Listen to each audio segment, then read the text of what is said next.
अरे अरे दादी दीदी के समझाई ना, 2-4 दिन रुक जाए तो का हो जाए। बड़ी आई ससुराल वाली बनतिया। अच्छा तारो ब्याह हो जाएगा, फिर देखा नैहर में कितना रुकेलू। ए राधा कहतिया तो रुक जनाई जा, कौन ओइजा घीव के घाड़ा धरल बा। सुनो रुक जइबू तो एकर बातो रह जाई, आ तू तनी 2-4 दिन नैहरे में भौजाई लोग के साथे रह लेबू। दादी रुके के तो हमार भी मन बा, बाकी का करी, जाए के पड़ी, जरूरी काम बाटे, फिर जल्दी आ जाए। अच्छा रानी। हाँ माई। अरे लौकी छिल दे छौके के बा। हाँ फिर जल्दी आई दादी। गोड़ लागत खुश नहीं रहा, दादी जी। खुश रहा, खूब खुश रहा। गोड़ लागत नहीं तू दीदी जी। धना पुत फल, सूरज भगवान तहार सुहाग बनौले राखस। खुश रहा। अरे भाभी बैठी ना, अपने घर में काहे शर्माता नहीं, बैठी ना। ना हम ठीक बानी। ए राधा के माई। जी माँ जी। अरे रोशन के माई वाला गहनवा लिया के छोटकी दुल्हन के दे दो, एकर अमानत तू ह। आज बुझाता आज के दिन बड़ा शुभ ह। बताई माँ जी, जब से छोटकी बहू आइल बाड़ी, बुढ़िया पूरा के पूरा पगला गइल बाड़ी।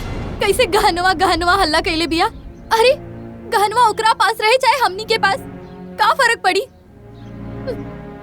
ए दुले जायदा दे देवे दा, न तई बुढ़िया बदरा कपारे पे ले ली। अब फिर घूम फिरा के तो तोरे लगे नु आई जाई कहाँ। ना ओकरा कोनो आल औलाद हुई, ना कोनो बारिश करी है का बुझाई। हाँ हम बानी, चिंता मत करो।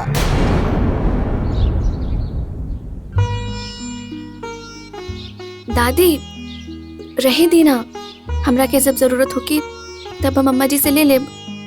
बाकी चाहे अम्मा जी के लगे रहे चाहे हमरे लगे, बात तो एक के भइल ना। ना बेटा, रोशन के माई को अमानत ह, तहार तहार हक बा ऊपर, तू रख। ली ल बेटा, तहारे पे हक बा, ले जा रख। ल ना। अरे ली रखी अपना पास, दादी तोहरा के दे रहल बाड़ी। ली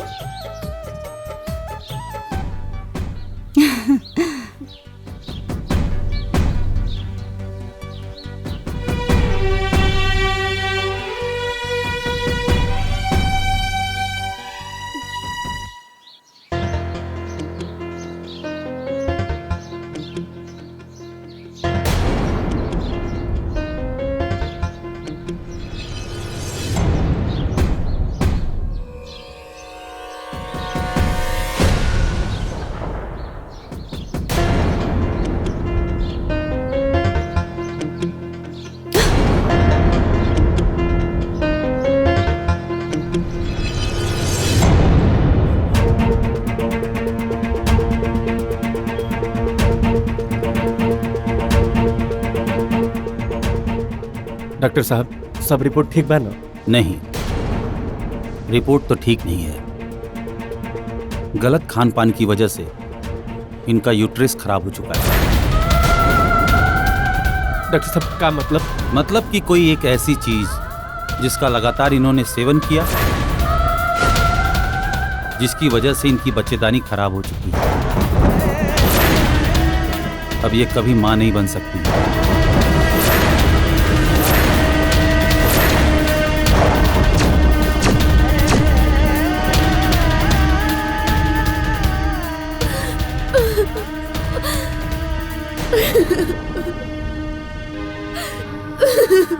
डॉक्टर साहब कौन तो उपाय होई ना, मतलब देखिए विज्ञान में तो इसका कोई उपाय नहीं है, बाकी ऊपर वाले की मर्जी। डॉक्टर साहब 3 नंबर पेशेंट की कंडीशन खराब है। Excuse me. डॉक्टर साहब सुनिए ना डॉक्टर साहब।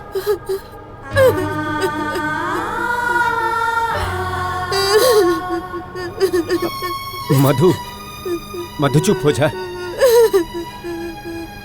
मधु चुप हो जाए।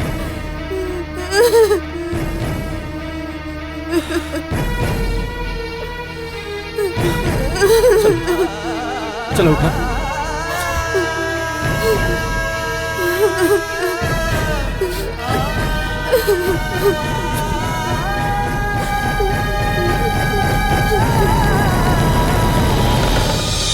रनिया, ए रनिया। जब देखा रनिया रनिया रनिया, का भइल बतावा? सवेरे से गइल बड़न रोशन डॉक्टर लगे दुल्हन के दिखावे, अब तक ना आइले। तनी देखबे। भैया आई हैं तो घरे में आई है ना, कि दुआरे पे रुक जी हैं? ऊ देखा भैया भाभी आ गइलन। रोशन,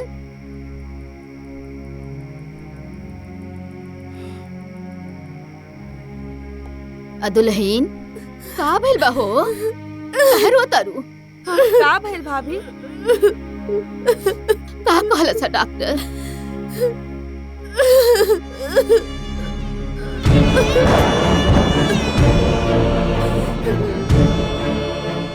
का कहला सा डॉक्टर की इतना रोतिया? कुछ बताई बा? अरे बोला हो।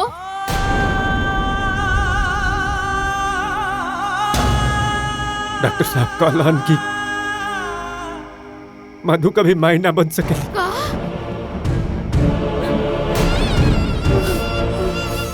हे भगवान। ए अम्मा जी, मत रोई, चुप रही। जाके ऊपर के समझावे के न पड़ी। रोवे तो कैसे काम चली? हां चुप हो जाई। जाई समझाई ओकरा के।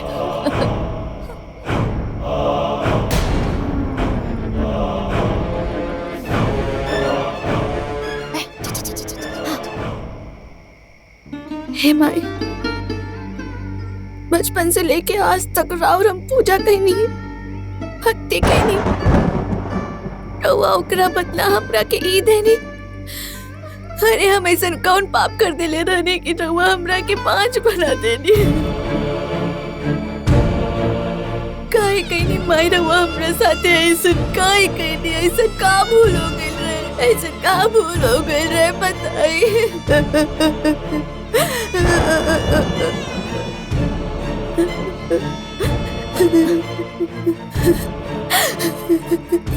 ए बिटिया, काहे रोता? हाँ, माई तहर मन्नत पूरा करी है, तू भरोसा रखा। भरोसा? माई पे भरोसा हम कैसे रखी दादी? हमार दुनिया उजड़ गई, रउआ कहा था नहीं भरोसा रखी। ऐसे कैसे बोला तारू दुल्हन? ऐसे ना बोले के। आ केकरा बात में आ गइलू? डॉक्टर के? अरे वो डॉक्टर है, कोनो भगवान ना है।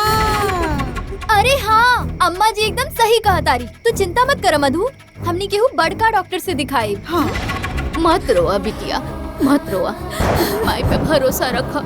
ले जो रे, ले जो एकरा कमरा में।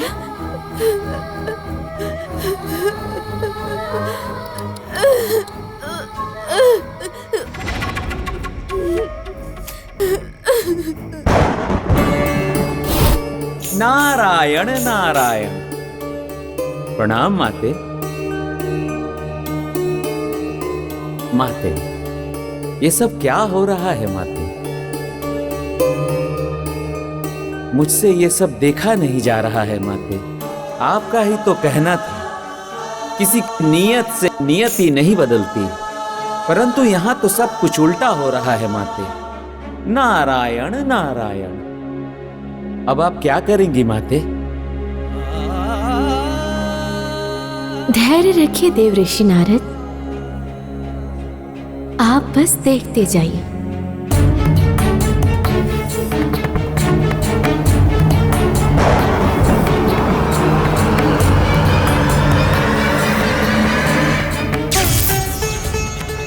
हे शक्ति स्वरूपा दुर्गेश्वरी, आपको मेरा प्रणाम। प्रणाम माते।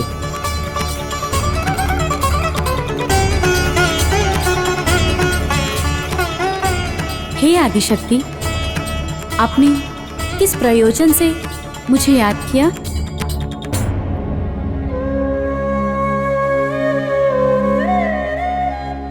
हे देवी, पृथ्वी लोक पर मेरी एक भक्तन पर संकट आन पड़ी है, परंतु हे जगत जननी जगदम्बे, आप स्वयं कष्ट निवारणी है, फिर मुझे बुलाने का क्या प्रयोजन है? प्रयोजन है देवी, आप पुत्रदायिनी है छठी मैया। समस्त संसार को पुत्र प्रदान करती हैं। मेरे भी एक भक्तन को पुत्र प्रदान कर उसका कल्याण कीजिए। यह आपका दायित्व है देवी। अवश्य। जो भी मेरे शरण में आता है मैं उसकी हर इच्छा पूरी करती हूँ। मेरे शरण में आने के बाद उसका कल्याण हो जाता है।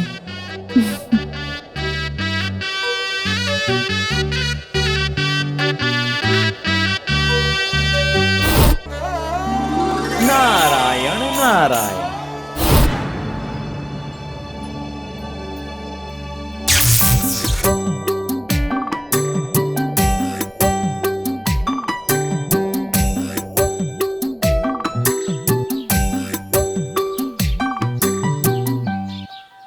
घर में केहू बा? भिक्षा दे दी माई।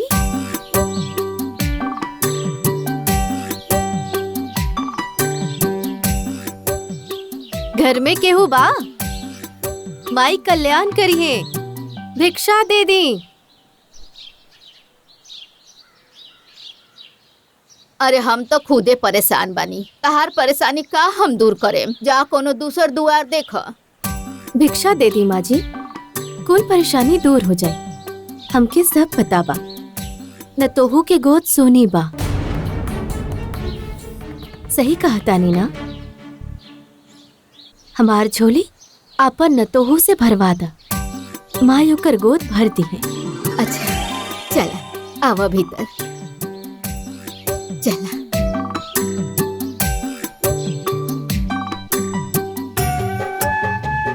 छोटकी, ए दुल्हन। हाँ दादी। दुल्हन, रनिया, रनिया। छोटकी दुल्हन के बुला ले आओ और तनी सा चाउर ले आई है। का अम्मा जी अरे गरे केहू के लेके अंगना में घुसा देते जेकर आपन झोरी खुदे खाली बा, वो दोसर के गोद का भरी? हाँ दादी जी, सब नीक नीक बोल के ना ठग लेवे ले लोग। इ लोग से दूर रहल करा। का हो भाभी, गजब हाल बटे। अरे जब दादी केहू के कुछ दिहल चाहतरी तो दे लेवे द। ओइसहू भी कहल जाला कि घर अंगना से केहू के खाली हाथ ना भेजे के चाहिए, ठीक ना? दादी दे दिया। अच्छा हमके देर होता है, चलते बड़ा बोला दें दादी। चलो हम जाता नहीं।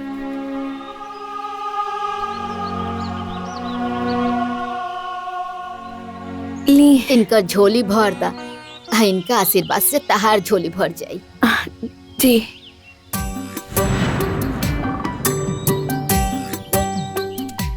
आशीर्वाद दिया हमरा। पुत्रवती भवा।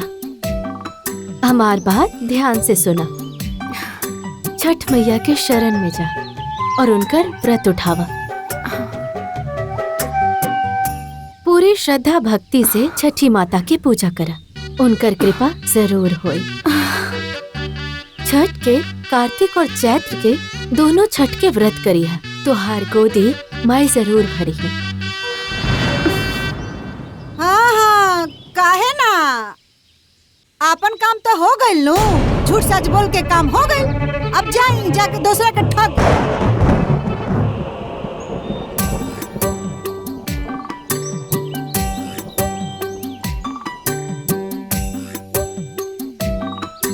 तुहार नियत साफ नहीं खे,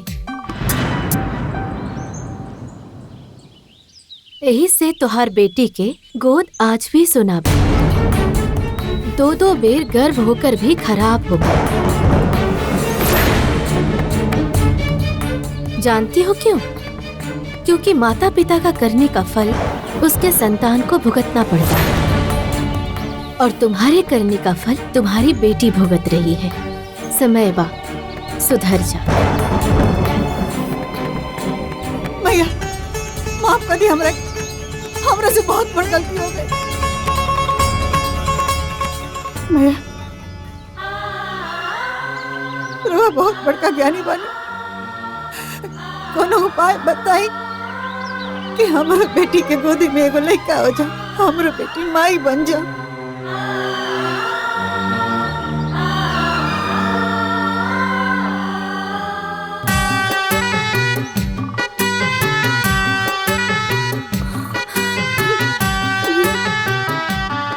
छठ माई के कृपा से सब ठीक हो जाए।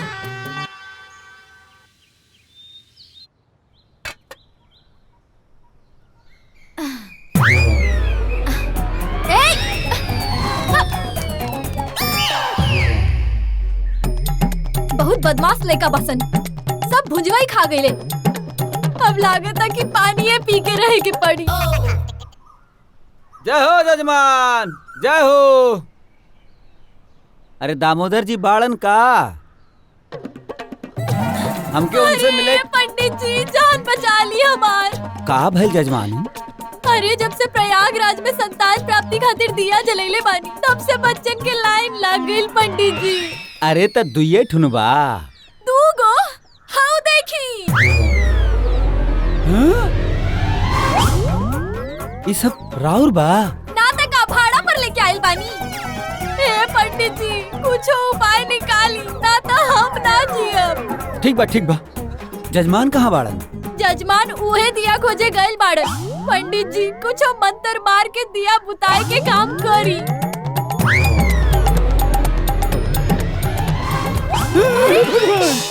बताई माँ जी, अगर पूजा पाठ कैला से बाल बच्चा हो जाई, फिर तो हमनी के सारा प्लान फेल हो जाई।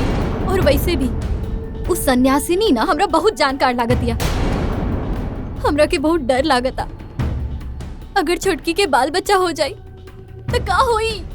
अरे कुछ ना है दुल्हन, तू चिंता मत करा। बस हम जैसे जैसे कहे ठीक वैसे वैसे करी। का करी? ओकर पूजा भंग कर दा। पूजा? का माँ जी? अरे पूजा कैसे भंग करब? अरे दुल्हन प्रसादी जूठा कर दो, खाना में नमक बेसी मिला दो। जब पूजे सफल ना होई तब फल कहाँ से मिली? अरे वाह माँ जी वाह, राउर दिमाग के तो सच में माने के पड़ी। का दिमाग पर राउर। बिस्खोपड़ा है, बिस्खोपड़ा नहीं है।